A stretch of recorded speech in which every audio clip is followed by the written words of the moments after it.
마태복음 22장 1절부터 14절까지만 함께 읽겠습니다. 예수께서 다시 비유로 대답하여 이르시되 천국은 마치 자기 아들을 위하여 혼인잔치를 베푼 어떤 임금과 같으니 그 종들을 보내어 그 청한 사람들을 혼인잔치에 오라 하였더니 오기를 싫어하거늘 다시 다른 종들을 보내며 이르되 청한 사람들에게 이르기를 내가 오찬을 준비하되 나의 소와 살찐 짐승을 잡고 모든 것을 갖추었으니 혼인잔치에 오소서 하라 하였더니 그들이 돌아보지도 않고 한 사람은 자기 밭으로 한 사람은 자기 사업하러 가고 그 남은 자들은 종들을 잡아 모욕하고 죽이니 임금이 노하여 군대를 보내어 그 살인한 자들을 진멸하고 그 동네를 불사르고 이에 종들에게 이르되 혼인잔치는 준비되었으나 청한 사람들은 합당하지 아니하니 내거리 길에 가서 사람을 만나는 대로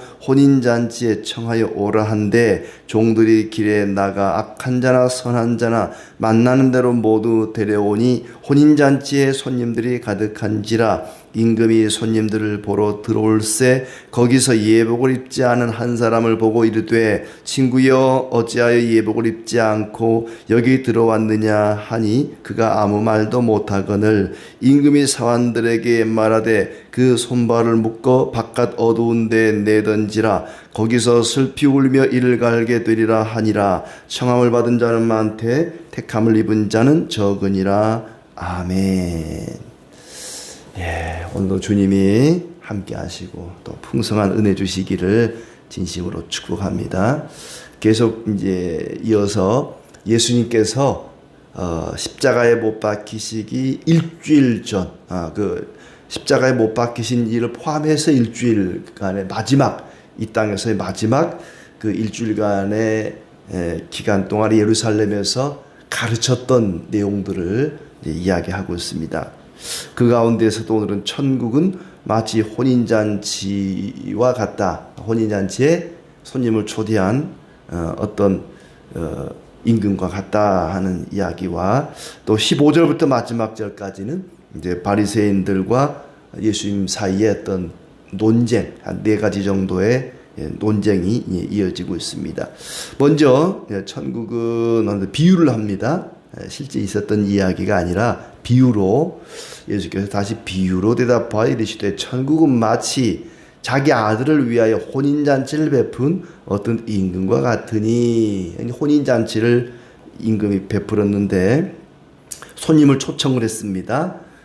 근데 오기로 해놓고 오지 않은 거절하는 자들이 이제 있는 거예요. 사람이 어떤 잔치를 준비하고 초청을 해서 예 가겠습니다 하고는 막상 잔칫날이 됐는데 아무도 안 온 거예요.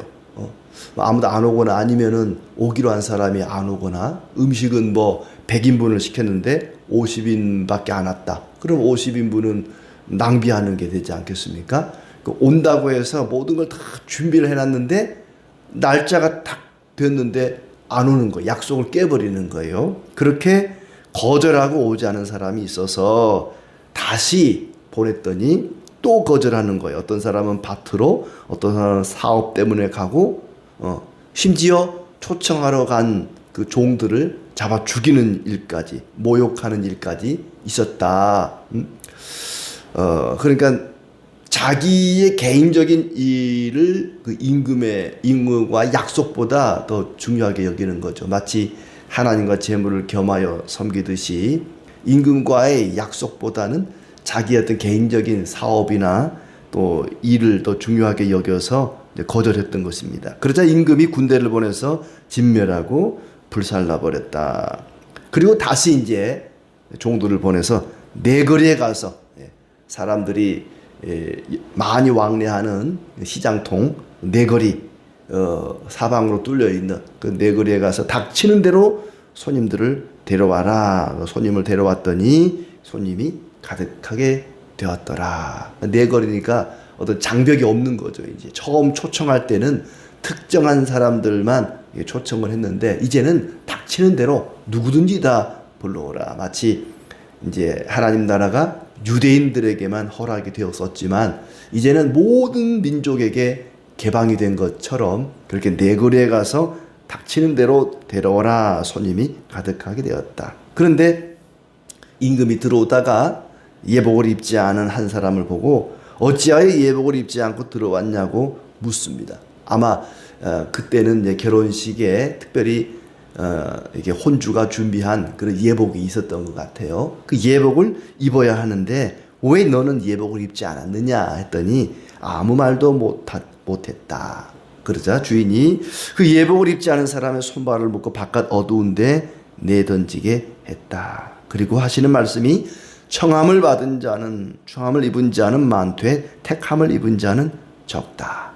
그러니까 결혼잔치에 혼인잔치에 초청을 했는데 두 종류죠. 거절하는 사람, 약속을 해놓고 그 약속을 깨고 오지 않은 거절하는 사람이 있는가 하면 혼인잔치에 오기는 왔지만 예복을 입지 않은 사람들이 있었다. 그러니까 거절한 사람이나 예복을 입지 않은 사람은 청함을 받았지만 택함을 입은 자가 아니라는 것이죠. 청함을 받았지만 택함을 받은 자는 적으니라. 거절하고 혼인잔치에 오기를 거절하고 또 예복을 입지 않은 이 사람들을 향해서 하시는 말씀이 청함을 입은 자는 많지만 택함을 입은 자는 적다.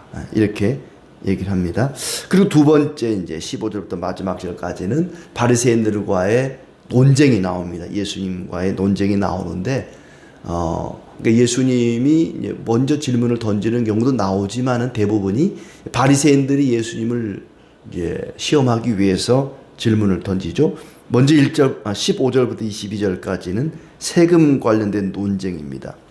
바리새인들이 예수님을 죽이려고 가이사에게 세금 바치는 것이 옳으냐고 질문을 합니다.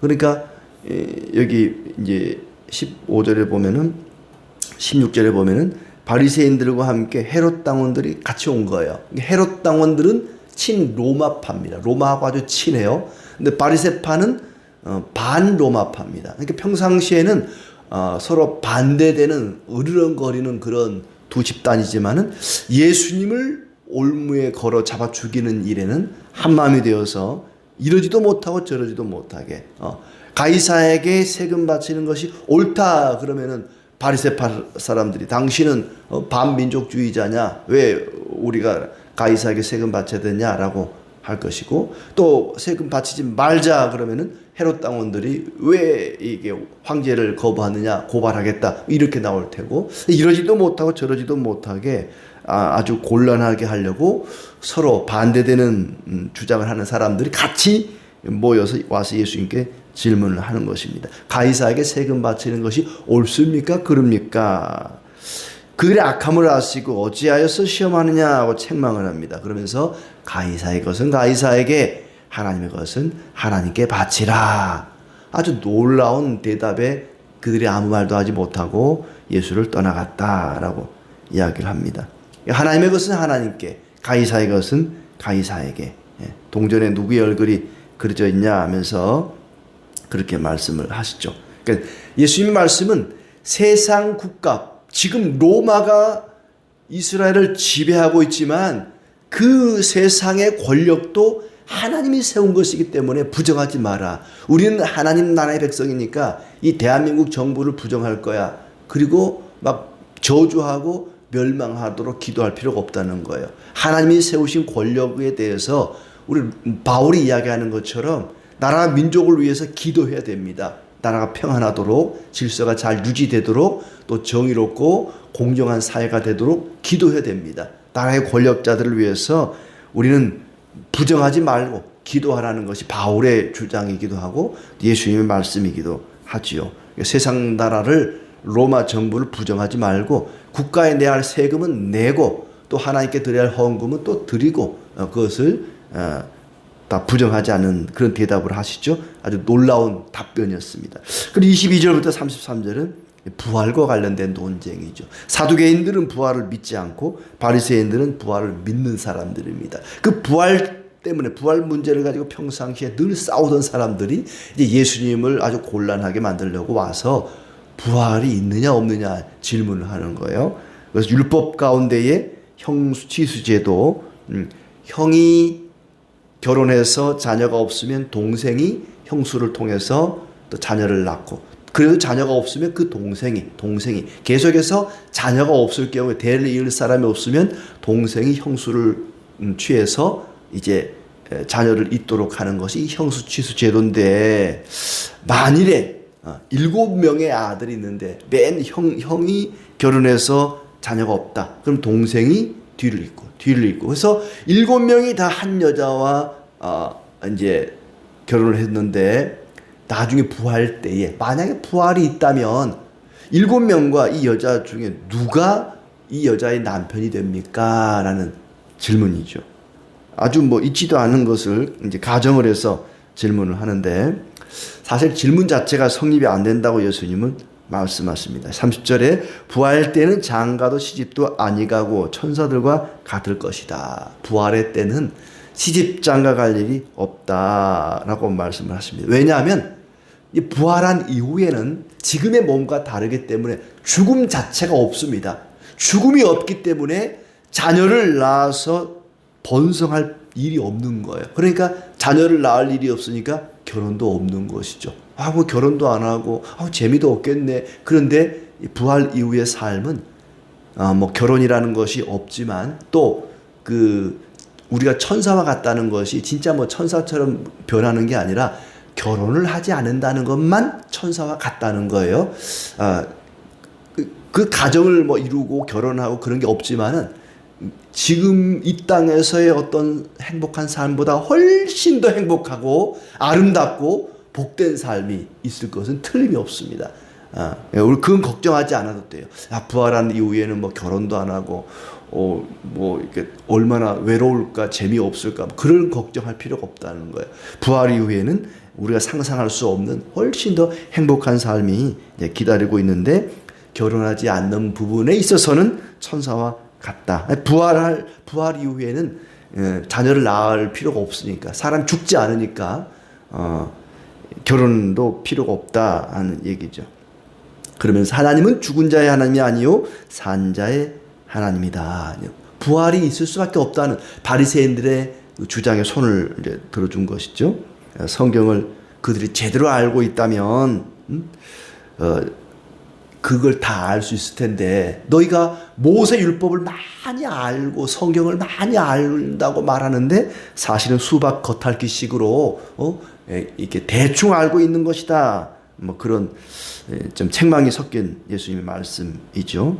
그들은 하나님의 능력도 모르고 성경을 제대로 알지를 못했다는 것입니다. 자, 그 다음에 34절부터 40절은 이제 바리새인 중에 한 율법사가 와서, 율법을 제일 잘 안다는 한 사람이 와서 예수에게 묻습니다. 어느 계명이 크냐고 묻는 거죠. 그러자 마음을 다하고 목숨을 다하고 뜻을 다해서 내 하나님을 사랑하고, 둘째는 또 똑같이 같은 중요성을 가지는데, 이웃을 내 자신과 같이 사랑하라. 이것이 온 율법과 선지자의 강령이니라.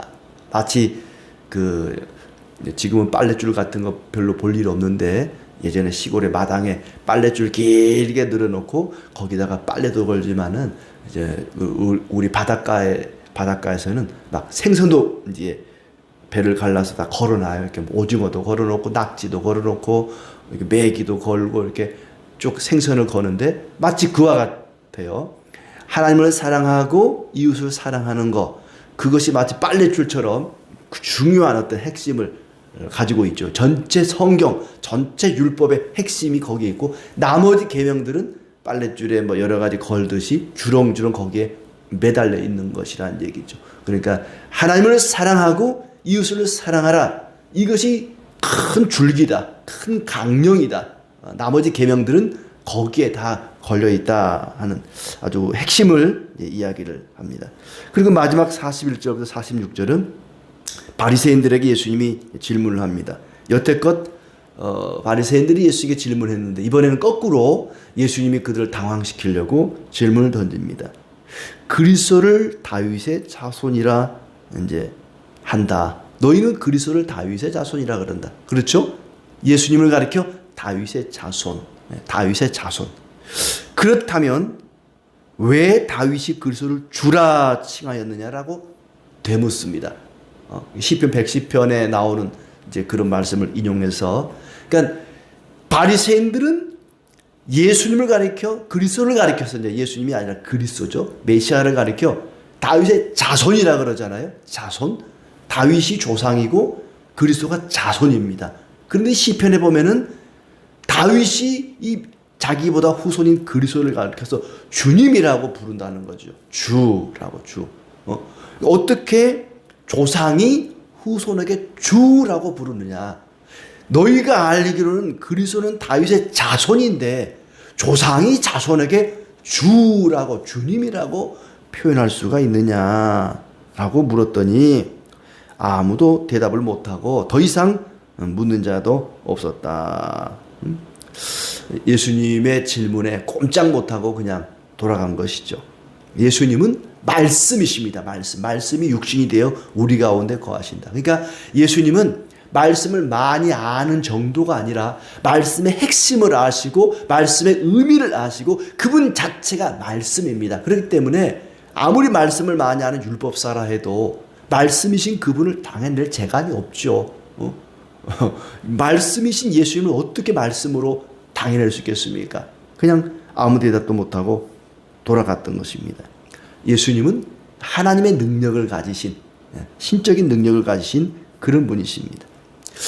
그 여러 가지 이제 논쟁과 비유 중에서도 오늘 첫 번째 비유인 혼인잔치의 비유를 잠깐 살펴보면 11절부터 13절까지 예복을 입지 않은 사람을 내쫓았다고 하는 이 이야기는 다른 복음서에는 나오지 않는 마태복음에만 나오는 그런 얘기입니다. 임금이 들어오다가 초청받은 손님들 중에 예복을 입지 않은 사람을 보고 어찌하여 예복을 입지 않았냐고 책망을 하니까 아무 대답도 하지 못했다. 이 아무 대답도 하지 못했다는 말은 그 사람 자신도 혼인잔치에는 예복을 입어야 한다는 것을 알고 있었다는 것입니다. 예복을 입어야 되는 줄 알았지만 입지 않았다는 거예요. 어찌하여 너는 예복을 입지 않았느냐. 자기가 잘못한 걸 자기도 아는 거죠. 자, 우리에게는 예복이 필요합니다. 성도에게는 혼인잔치, 하나님 나라의 이 잔치에 초대받은 성도에게는 예복이 필요한데 그 예복이 뭐냐 하면은 바로 성도의 거룩한 행실입니다. 거룩한 삶인 것이죠. 요한계시록에 보면은 요한계시록 19장 8절에 이 세마포 옷은 성도들의 옳은 행실이다. 성도들의 옳은 행실이다. 그러니까 천국에 가면은 모든 성들이 세마포 옷을 새하얀 옷을 입을 텐데 뭐 진짜로 옷을 입는다는 게 아니라 바로 성도들의 옳은 행실, 거룩한 행실을 가리키는 것이다. 하나님께서는 우리가 거룩한 행실로 살기를 원하십니다. 우리는 하나님 나라의 은혜로 들어갑니다. 천국은 내 힘과 능력으로 들어가는 곳이 아니라 하나님 은혜로 들어가는 곳입니다. 그렇게 하나님의 은혜로 천국 잔치에 들어가는 자들은 거룩한 삶을 살아야 된다. 우리가 하나님 나라의 혼인잔치에 초청받았다고 하는 것을 그냥 말로만 하는 것이 아니라 행실로, 삶으로 보여줘야 된다는 것이죠. 나는 하나님 나라의 백성입니다 하는 것이 우리의 거룩한 삶으로 드러나야 한다는 것입니다. 하나님의 천국 잔치에 초청받은 자라고 하면서 거룩한 삶이 없다면 그 사람은 벌거벗고 돌아다니는 것과 똑같습니다. 사람이 벌거벗고 다니면 얼마나 창피하겠습니까? 거룩한 삶이 없는 사람은 나는 택함 받은 사람이 아닙니다라는 것을 드러내는 것입니다. 정말 하나님 나라 혼인잔치에 초청받은 자들은 예복을 입어야 된다. 아예 초청을 거절하거나 잔치에 왔지만 예복을 입지 않은 자들은 쫓겨난다 그랬습니다. 그 사람들은 아예 택함 받은 자가 아니다. 하나님의 택함을 받은 자는 반드시 거룩한 행실로, 거룩한 말과 삶으로 드러나야 된다는 것입니다. 그게 내가 택함 받은 자입니다. 나는 하나님 나라에 초청받은 자가 맞습니다라고 하는 것을 드러내는 것입니다. 우리가 벌거벗고 다니는 것은 아닌지 우리 자신을 잘 돌아보고 거룩한 행실로 택함 받은 자의 삶을 드러내는 우리의 삶이 되기를 진심으로 기원합니다.